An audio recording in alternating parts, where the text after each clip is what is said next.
Just want to film a little bit of the outside of the boat. This has the steel blue all grip paint with a nice substantial, very high quality logo, chrome logo.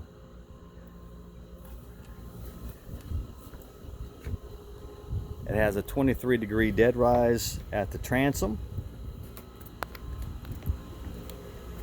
There's the new versions of the V8 Verados that Mercury's coming out with, has come out with, versus the Mercury 350 inline 6 Verados.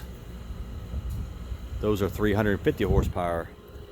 These are 300 horsepower, but you wouldn't be able to tell the difference because that was an inline 6 supercharged. These are V8s. Man, I test drove this boat last weekend, and I tell you what, these 300s perform just as good as the 350. So there's no need for me to order the boat with the upgraded motors when the standard motors that come with the boat that are already priced into the boat are all you need. Now that's just my personal opinion.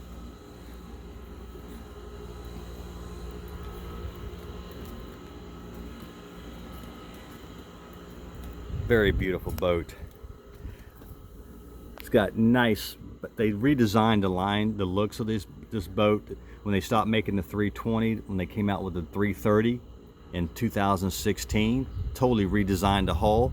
Now the boat has nice bow flare, deep V.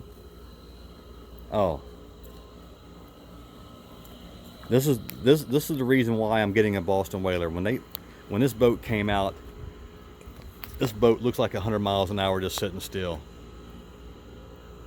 It grabbed my attention. I looked into it a little further, and then it sold me. This boat sold itself just sitting here.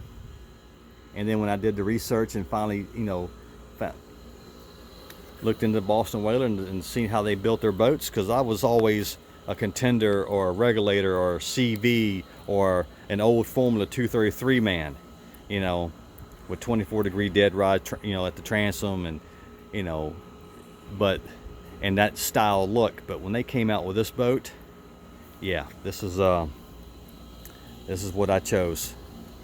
Did a lot of research, and I looked at them all: Regulator, Mako, CV, Contender, Scout. I looked at all the boats.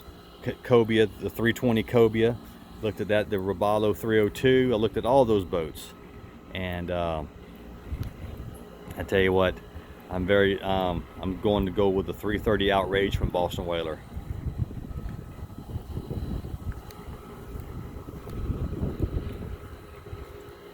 I'm paying a little bit more than I probably would pay for one of those other boats I mentioned, except maybe Regulator.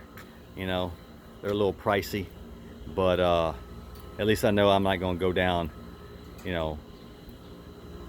I can hit a huge sea. I could be out traveling and going to the Gulf Stream and hit a sea container that's submerged just under the surface and knock a 2-foot chunk out of the bottom of this boat and still continue on with my fishing trip if I wanted to, because this boat is foam filled.